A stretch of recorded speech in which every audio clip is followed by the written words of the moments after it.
Bismillahirrahmanirrahim. Assalamualaikum warahmatullahi wabarakatuh.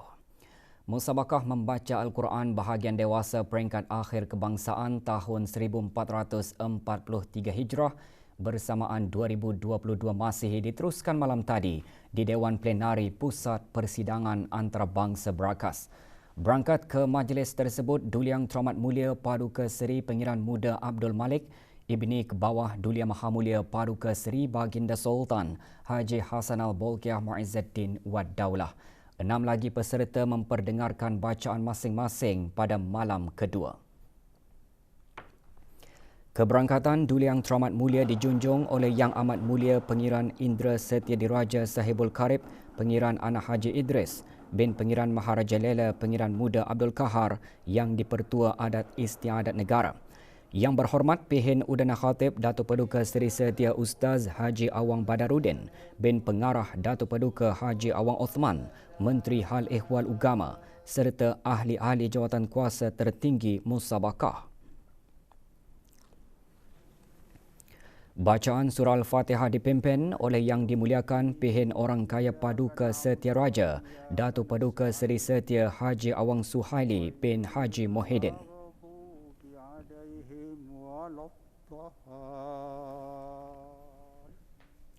Malam kedua memperdengarkan bacaan daripada Haji Awang Muhammad Fikri bin Haji Awang Matusin yang merupakan Johan Musabakah pada tahun 2018.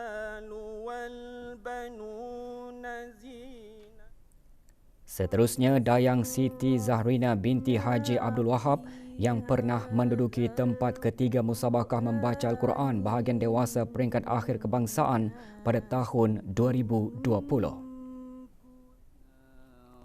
Juga memperdengarkan bacaan Awang Haji Hazwan bin Haji Salim yang merupakan penyertaannya yang kedua, kali pertama menyertai pada tahun lalu.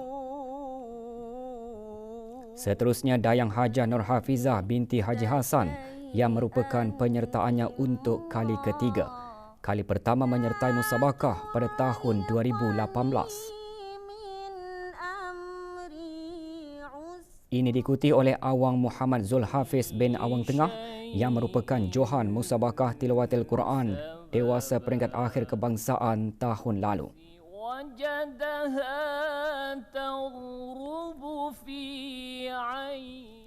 Terakhir, Dayang Dr. Hajah Siti Wardah binti Meja Bersara Haji Abdul Rahman yang pernah menduduki tempat ketiga pada tahun 2003. Musabakah membaca Al-Quran bahagian dewasa peringkat akhir kebangsaan mencapai kemuncaknya malam ini dengan pengumuman keputusan dan penyampaian hadiah kepada para pemenang.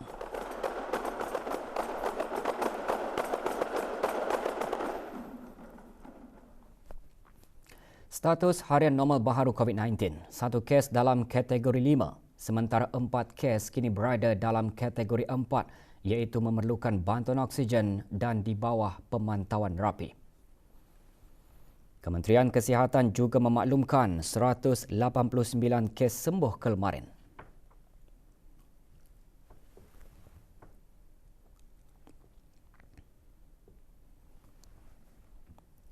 Jumlah keseluruhan pemberian 2 dos vaksin COVID-19 bagi kanak-kanak berumur 5 hingga 11 tahun, 83.4%.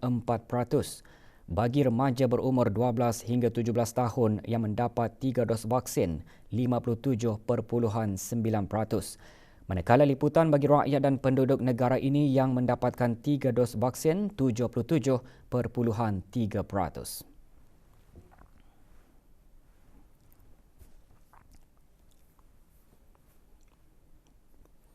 Syarikat-syarikat usaha sama Brunei Shell BSJV mengadakan majlis menandatangani kontrak bagi 7 pelajar contoh di bawah skim biasiswa BSJV yang diadakan di Dimpaya Brunei Jerudong. Syarikat-syarikat tersebut ialah Syarikat Minyak Brunei Shell BSP, Brunei LNG dan Syarikat Pemasaran Brunei Shell BSM. Hadir menyaksikan penandatanganan yang berhormat Datin Seri Setia Dr. Dayang Hajar Rumaizah binti Haji Muhammad Saleh, Menteri Pendidikan, dan Eknet John Scott Lewis, Country Chair Syarikat-Syarikat Shell di negara Brunei Darussalam dan pengarah urusan BSP. Sementara itu, 10 pelajar menerima anugerah pencapaian kelas pertama 2021-2022.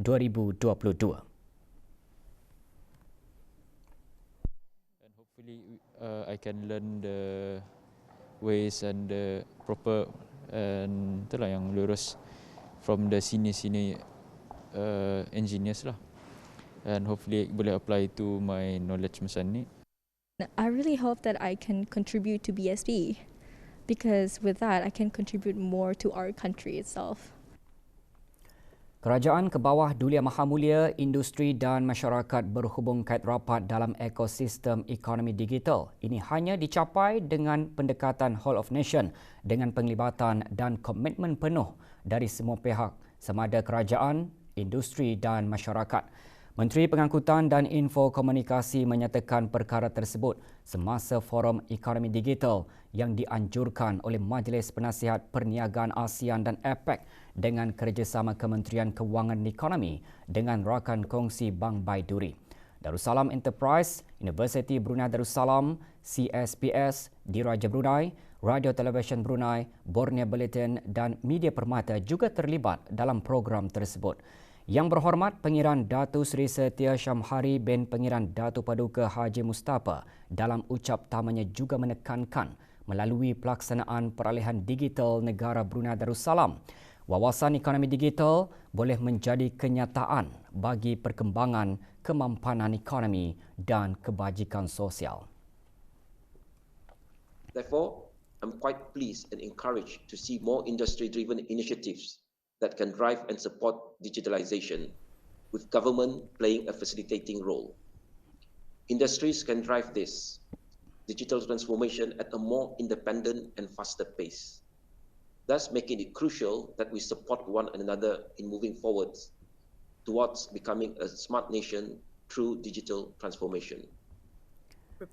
Forum termasuk pembentangan daripada Dayang Nik Hafimi binti Abdul Hadi, pengerusi APEC Business Advisory Council Brunei, pengarah eksekutif LVK Group of Companies dan ahli Majlis Ekonomi Digital Brunei dan juga daripada John Abella, Ketua Hal Ehwal Kerajaan dan Dasar Awam Malaysia, Singapura dan Brunei, Google. So one thing that we have noticed is that the pandemic has Sokongan setiap pihak melalui pendekatan senegara penting bagi memastikan para graduan diberikan peluang dan mampu untuk mencapai yang terbaik. Jelas Menteri Kebudayaan Belia dan Sukan, langkah yang telah dan terus diambil oleh Pusat Pembangunan Belia PPB disambut baik dalam meningkatkan jumlah graduan yang mencapai objektif yang dihasratkan iaitu marketable untuk diambil bekerja, mengendalikan perusahaan sendiri atau berkeupayaan untuk melanjutkan pelajaran ke tahap yang lebih tinggi. Berucap pada Majlis Convocation PPB 2022, Yang Berhormat Datuk Seri Setia Awang Haji Nazmi bin Haji Muhammad menjelaskan PPB terus mengembangkan skop perkhidmatan meliputi latihan upskilling dan reskilling dan kemudahan inkubator bagi alumni usahawan PPB mahupun golongan sasaran demi meninggalkan impak yang dihasratkan. Ini amat bertepatan dengan visi PPB yang baru iaitu memperkasa komuniti ke arah kecemerlangan. Dengan hasrat untuk memperkukuhkan peranan PPB dalam inisiatif pembelajaran sepanjang hayat di negara ini dan sekaligus merealisasikannya sebagai sebuah pusat kecemerlangan yang inklusif. 113 graduan yang mengikuti 4 jenis kursus menerima sijil. Sementara itu, anugerah pelatih cemerlang sesi Januari 2020 diberikan kepada Dayang Nur Sarlinah binti Sarkawi alias Suzihana yang mengikuti kursus kemahiran teknologi rekaan fashion.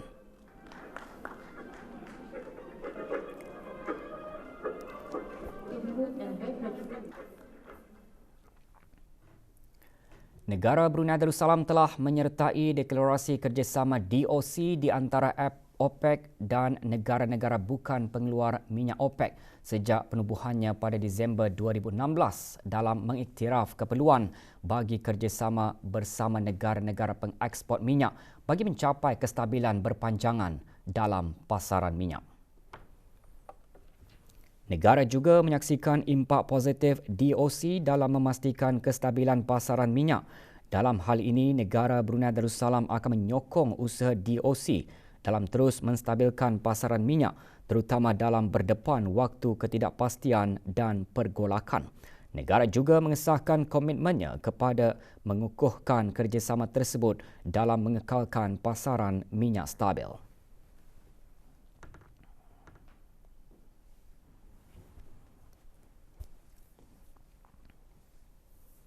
Aktiviti kerohanian dan keagamaan serta aktiviti khidmat masyarakat antara yang disertai oleh 40 orang belia dari keempat-empat daerah semasa program BAS Belia 2022. Program selama 5 hari itu adalah salah satu program sampingan bagi memeriahkan lagi sambutan Hari Belia Kebangsaan ke-17. Hadir semasa majlis pelepasan program BAS Belia, Awang Haji Zakaria bin Haji Serudin, Setiausaha Tetap Kebeliaan, Kementerian Kebudayaan Belia dan Sukan. Program tersebut bermula di Pusat Belia Bandar Seri Begawan, seterusnya bergerak ke daerah Belait, daerah Tutong dan berakhir di daerah Temburong.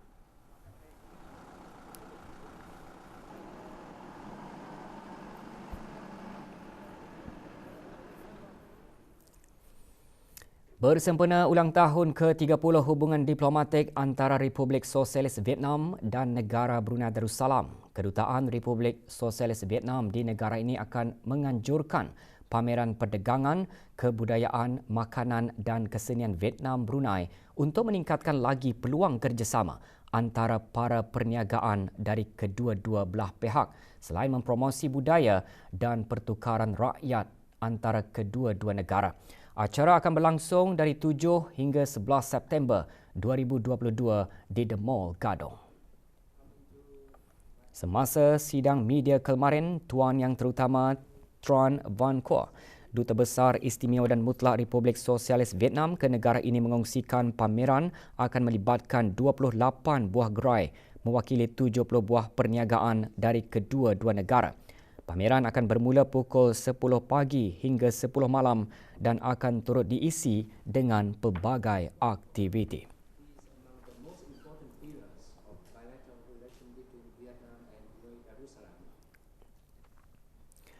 Jawatan Kuasa Takmir dan Muslimah Masjid Al-Amirah Al-Hajjah Mariam Kampung Jerudong dengan kerjasama Jabatan Hal Ehwal Masjid mengadakan musabakah membaca Al-Quran bagi pelajar kelas bimbingan Taranum Al-Quran masjid berkenaan dan pertandingan membaca surah Al-Fatihah dan surah Lazim secara muratal bagi Muslimah Masjid, surau dan balik ibadat daerah Brunei dan Muara.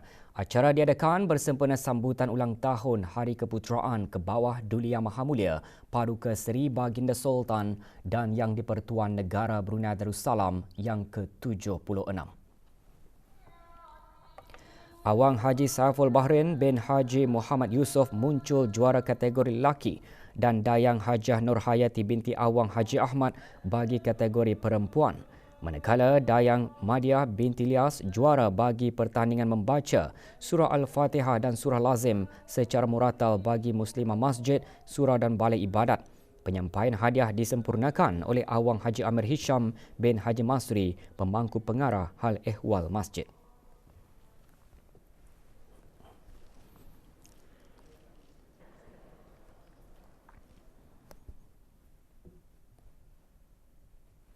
Sebanyak RM500 didermakan kepada tabung anak-anak yatim daerah Brunei dan Muara di majlis pembukaan Pesta Jualan The School Holiday Volume 1. Pesta jualan bertempat di kawasan letak kereta Taman Mahkota Jubli Emas Ibu Negara. Penyerahan derma diterima oleh Dayang Mirani Florizah binti Abdul Rahman, pemangku timbalan pengarah Jabatan Pembangunan Masyarakat, Kementerian Kebudayaan Belia dan Sukan.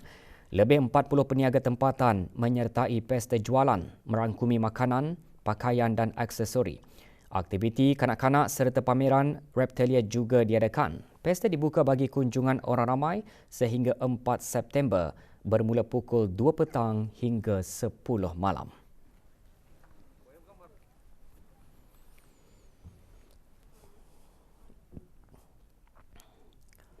Pasukan Kesedaran Kanser Kolorektal dan Pendidikan Risiko bagi Pemeriksaan Kanser Brookers menganjurkan pelbagai acara di Institut Sains Kesihatan Pengiran Anak Puteri Rashidah Saadatul Bolkiah Universiti Brunei Darussalam. Aktiviti termasuk seminar bertujuan mendidik orang awam mengenai tanda-tanda dan simptom polip prakanser kolorektal dan kanser seumpamanya, kaedah pemeriksaan yang boleh didapati, rawatan bagi pelbagai peringkat kanser dan menggalakkan pemeriksaan proaktif bagi kanser tersebut.